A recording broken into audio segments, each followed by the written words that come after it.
Baik, Assalamualaikum warahmatullahi wabarakatuh. Selamat siang. Kami dari kelompok 5 di sini akan menjelaskan penugasan yang telah Bapak berikan di paruh setelah UTS mengenai mata kuliah pengolahan data. Nah, tugasnya berupa pengolahan data yang kita mengolah data mengenai data yang telah kita cari di sumber terpercaya. Oke. Jadi sebelum kita menjelaskan apa yang telah kita lakukan mengenai penugasan yang telah Bapak berikan, kita akan memperkenalkan diri terlebih dahulu. Perkenalkan, nama saya Muhammad Nova Permana, selaku anggota. Selanjutnya ada Muhammad Faiz Irham, selaku koordinator. Selanjutnya ada Muhammad Sakif Haidar, selaku anggota. Dan terakhir ada Putri Alia Wulandari, selaku anggota. Terima kasih, lanjut. Kami mengambil data ini mengenai listrik. Mengapa? Karena ya seperti yang kita ketahui, kehidupan kita itu sangat bersanding dan sangat dekat dengan listrik. Ya, apalagi kita di kehidupan sehari-hari itu pasti menggunakan yang namanya listrik. Ya. Bahkan sekarang kendaraan kita juga di Indonesia mulai beralih menjadi kendaraan listrik. Oleh karena itu, kita mengambil data mengenai listrik, yaitu prediksi daya listrik yang dihasilkan pembangkit listrik. Adapun sumber data yang uh, kita gunakan, kita menggunakan web dari UCI. Sumber yang insya Allah terpercaya yaitu University of California in Fire. Jadi sumbernya pasti terpercaya. Tanpa berlama-lama langsung saja kita masuk ke sesi pertama yaitu penjelasan mengenai deskripsi data yang akan dijelaskan oleh Putri Alia Wulandari. Silakan. Nah, di sini saya akan menjelaskan mengenai deskripsi data dari data yang telah kita pilih. Nah, seperti yang kita ketahui, penggunaan energi listrik terus mengalami peningkatan setiap tahunnya. Peningkatan penggunaan energi listrik tersebut menyebabkan perlu pembangkit listrik yang berkelanjutan. Teknologi saat ini memungkinkan pemegang kepentingan untuk memprediksi keluaran dari daya pembangkit listrik. Nah, data yang kita pilih ini dapat digunakan untuk memprediksi output daya dari suatu pembangkit listrik. Prediksi output daya tersebut dapat digunakan dalam perencanaan biaya sehingga keuntungan yang dihasilkan dari suatu pembangkit listrik tersebut maksimal. Permasalahan lain yang dihadapi diantaranya adalah operasi ekonomi dari pembangkit listrik. Dengan mengetahui output daya dari suatu pembangkit listrik, kita dapat mempersiapkan dengan matang untuk menghadapi segala permasalahan yang ada, seperti antisipasi biaya produksi dari pembangkit listrik dan biaya pemeliharaan dari pembangkit listrik tersebut.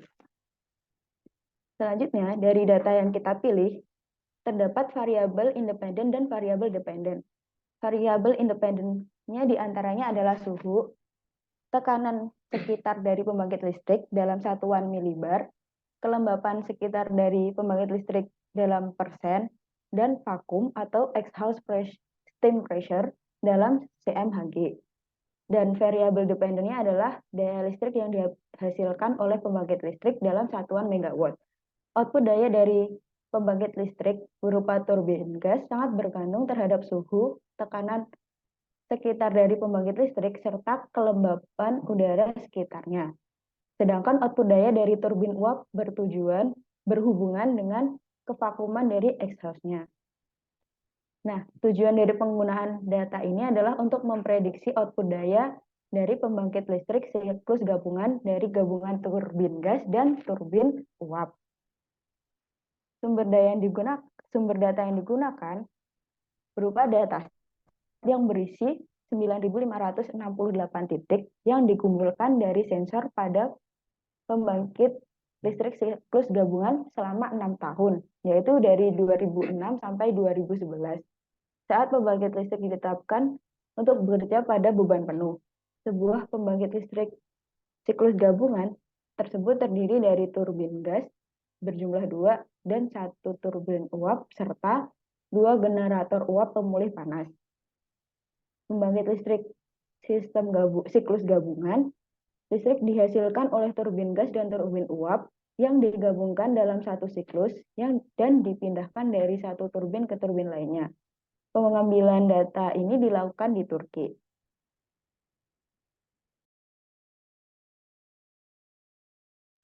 Selanjutnya, saya akan menjelaskan tentang data understanding, di mana dalam data understanding ini kita akan membahas tentang bagaimana data ini dapat dianalisis, seperti korelasinya, analisis statistika deskriptif, dan sebagainya.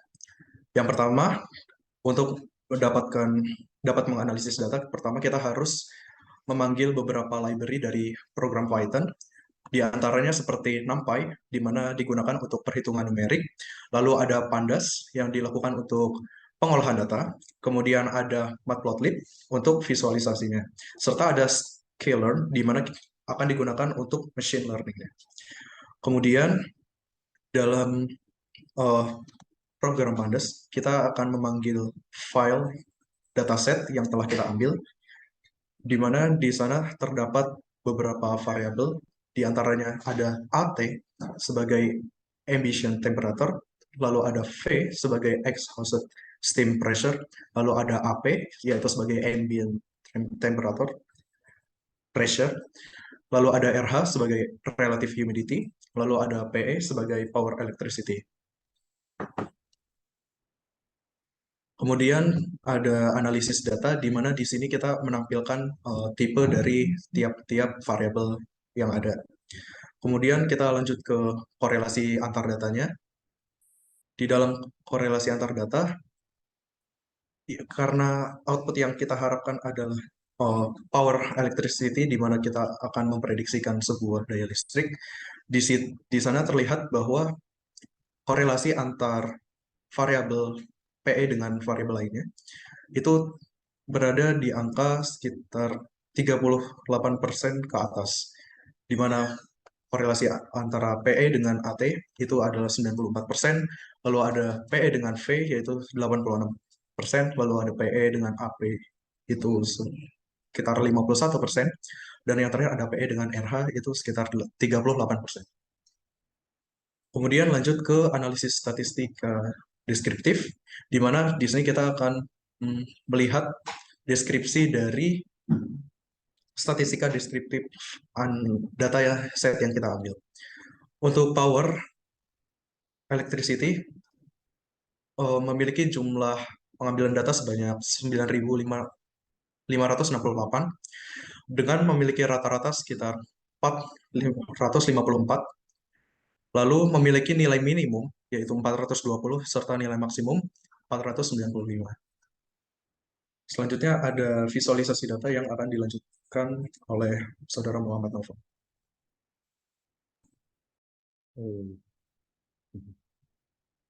Terima kasih. Apabila Syakif telah menjelaskan data understanding, saya selanjutnya akan menjelaskan tentang visualisasi data.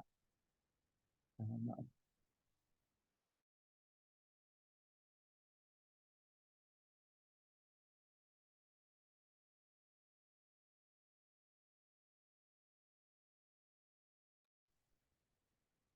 Oke.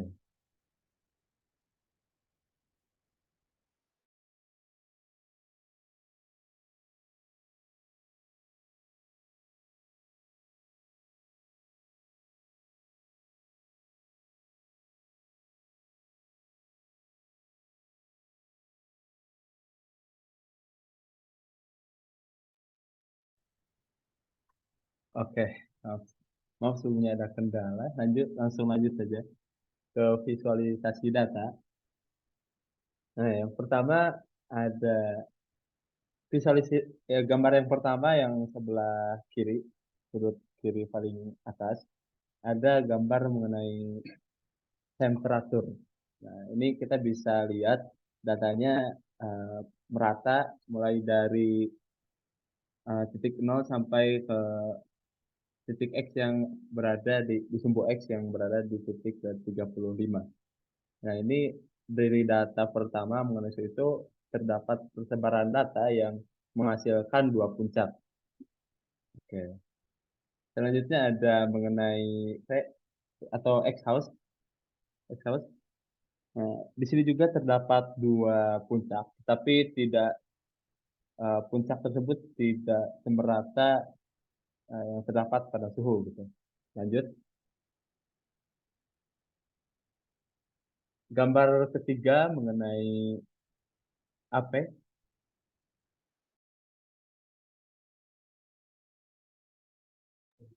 Oke, mengenai tekanan ya. Nah, di sini datanya itu sudah dimulai dari titik 995 di sumbu X-nya dan sampai ke titik 1035 sekitar segitu sampai, dan di data mengenai tekanan ini terdapat satu puncak. Oke. Selanjutnya ada kelembapan relatif. Ya, gambar sebelah kanan terdapat satu puncak juga, tapi itu lebih condong ke sebelah kanan dan data tersebut dimulai dari titik 30 sampai ke titik 100 data terakhirnya. Oke, dan yang terakhir ada mengenai energi. Mengenai energi yang dihasilkan, persebaran datanya dimulai sekitar 425 sumbu X sampai ke titik 495 sekitar segitu, dan dari data energi tersebut dihasilkan dua puncak data. Oke.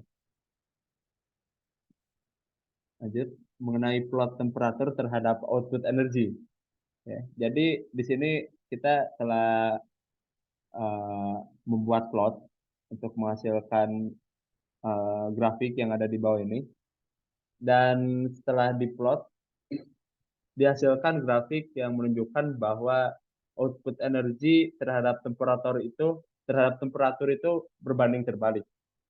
Kenapa begitu ya? Dari visualisasi data yang kita lihat, grafik tersebut memiliki hasil yang miring dari kiri ke kanan. Nah, itu menandakan, dari gambar tersebut menandakan hasil data tersebut antara output energi dan temperatur berbanding terbalik. Ya, lanjut ke plot exhaust vacuum terhadap output energi. Nah, sama, apabila kita lihat dengan sesama visualisasi data ini, maka data tersebut lebih condong turun dari kiri ke kanan. Nah, itu apabila data tersebut turun dari kiri ke kanan, maka menandakan output energi dan exhaust vacuum itu memiliki uh, keterbalikan gitu. Berbanding terbalik maksud saya. Nah, seperti itu. Lanjut. Ke plot tekanan lingkungan terhadap output energi. Nah, ini gambarnya apabila kita lihat sesaat dari visualisasi data tersebut terlihat kurang akurat, tapi apabila kita lihat dengan seksama, maka data tersebut itu naik, profilnya lebih naik dari kiri ke kanan. Nah, itu berarti apabila naik dari kiri ke kanan, data tersebut itu antara output energi dan tekanan lingkungan itu berbanding lurus. Gitu. Lanjut ke plot energi, plot dari kelembaban relatif terhadap output energi. Oke, yang terakhir ini gambar yang terakhir. Kita juga bisa melihat gambar ini kurang lebih sama seperti gambar sebelumnya. Kurang jelas, tetapi apabila kita lihat dengan seksama, gambar tersebut menampilkan kemiringan dari kiri naik ke atas. Nah, berarti output energi dan kelembapan relatif itu memiliki profil yang berbanding lurus. Oke, gitu.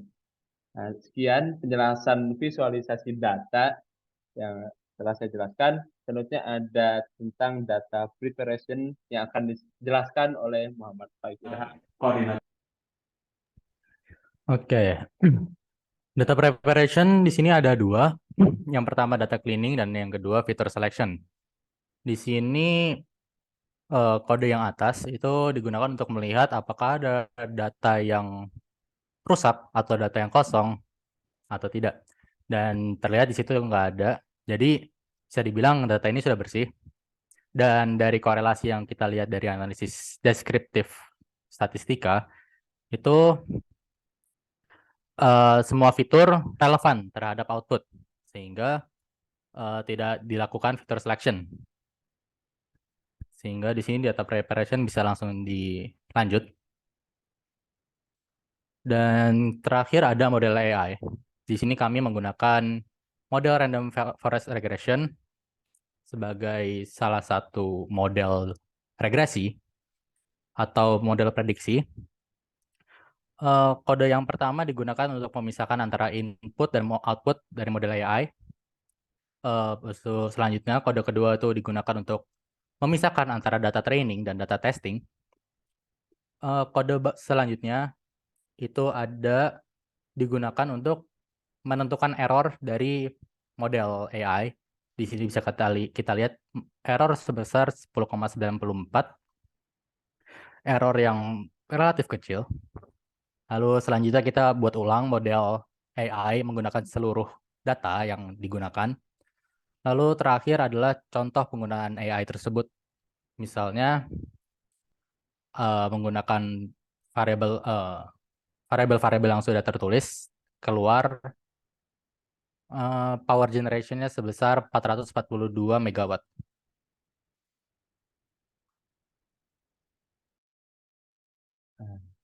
Oke.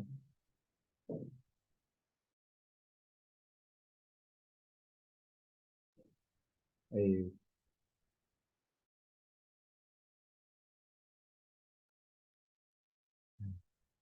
Jadi sekian penjelasan dari kami kelompok 5 mengenai tugas